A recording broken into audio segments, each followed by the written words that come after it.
and today we're going to be going over some very simple backyard games. So the concept of backyard games is to be able to play some simple games at home that don't require a lot of extraneous movement. You can be creative with how you set it up, and they're just really simple and fun to play with.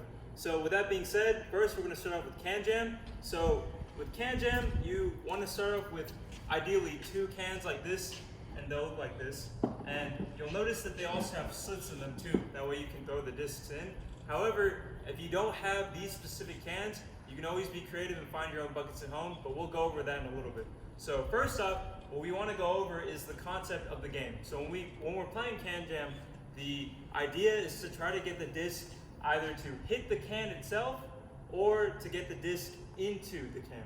So you're always going to want to play opposite of the can you're going towards. So right now, myself and Coach Chavez, we're playing against each other. So what this will look like is if I'm going first, I'm going to simply throw the disc to try to hit the can. So like this. So as you can see, I hit the disc directly. So once I hit the can directly, you'll want to utilize your own point system. So the way that we're playing right now is if we hit the can directly, it's considered 2 points. If we get the disc inside of the can, it's 3 points. And if we actually make it into the slit on the side of the can, it's worth 5 points. Now, if you're playing at home and you don't have this exact set, like we said earlier, just come up with your own point system and make it challenging for yourself and just again be creative. So that's how you play one-on-one. It's a very, very simple concept.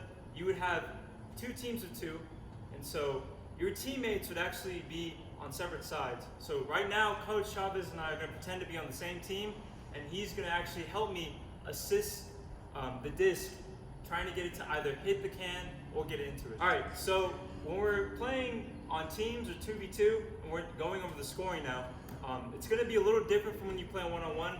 So if I were to throw the disc over to Coach Chavez and he were to hit it and it goes in, that would be worth 3 points. If I throw the disc to Coach Chavez and he hits the disc and it hits the side, that would be worth 1 point. So I'm going to demonstrate it real quick and we'll recap on it. So I'm going to go ahead, throw the disc. So right there, Coach Chavez was able to hit the disc and it made it inside the can. So again, that's worth 3 points. If he had hit it and it hit the side, then it would only be worth 1 point. Now, if I threw the disc and it hit the can directly, then it would be worth 2 points. And if I threw the disc and it made it into the slit of the can, then it would be worth 5 points. If you don't have a Can Jam set at home, but you still want to play this game, you could just get a bucket, a trash can, whatever it is, same concept, except you just don't have the slit. Same concept, if you make it inside the can, 3 points. If you hit it directly, 2 points. If you get an assist, 1 point. Assist inside, 3 points. Just be creative with how you set it up. You don't have to have the specific set. You don't even have to have specific Can Jam Frisbees. You can use an ultimate Frisbee, you can use any Frisbee you have at home. All right, so to close off on Can Jam, you want to make sure that you have a scoring limit in mind. So normally you can play up to 21 points. You could set it to maybe even less than that, 15 or whatever. But have an end goal in mind and discuss with your partners or opponents on how you want to play. And yeah, from there it's not that hard.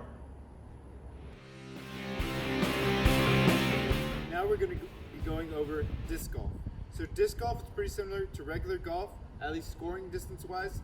But the basics of the game is you have a Frisbee and you're trying to get it in a disc golf basket.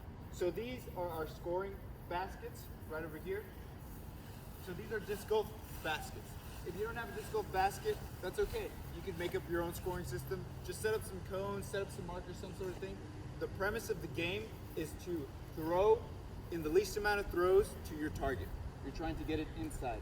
So these disc golf baskets, sometimes they're around parks, they also sell sets, but like I said, if you don't have one of those, just make your own scoring. The premise of the game is to try to make it inside your goal in the least amount of throws as possible, right? So if you're playing with a friend, just keep track of how many throws you're making it, and the person with the least amount of throws is the winner. So remember, least amount of throws, that's what you want. Right now, I'm going to demonstrate what it looks like to go from hole to hole. So in this case, our baskets aren't that far. You can make them as far as you want or as close as you want, what have you. and you can be as creative as you want in making your courses. For right now, I'm just going to demonstrate what it would look like to go on a turn-by-turn basis when you're playing with someone else. So like Coach Chavez was saying earlier, you want to make it to the other basket and as little attempts as possible. So for now, let's say I had already made it into this basket right here. Right, and so now I would be moving on to the next basket within the course. So I would simply start from this position next to this goal right here and move forward. So let's say I want to make it in less than 4 attempts. So boom, there's my first attempt. Move over, wait for my partner to go, they'll throw, and then after they go, I'll go again. That's my second attempt. From here, boom. That's the end of this section of the course. So you would tally up the amount of throws or attempts it took you to get from one basket to the other. And from there, like Coach Chavez was saying, by the end of your course, you should have a total amount of attempts taken, and whoever has the least amount is the winner. And if you're more interested in the precise scoring along the terms of how golf works, it's the same exact concept, just applied to disc golf. So today, to recap, we've gone over some backyard games. First, we started off with some can jam, and then we ended up with disc golf. So again, these are all games that you can find online. If you want to look up more specific rules or point systems, totally up to you on how you want to set it up. And again, the whole purpose behind us showing you these things is to get up off the couch or wherever you are in the house and just be creative and have fun with what you've got at the house right now and whoever you're with. This was Coach Chavez, Coach Slim.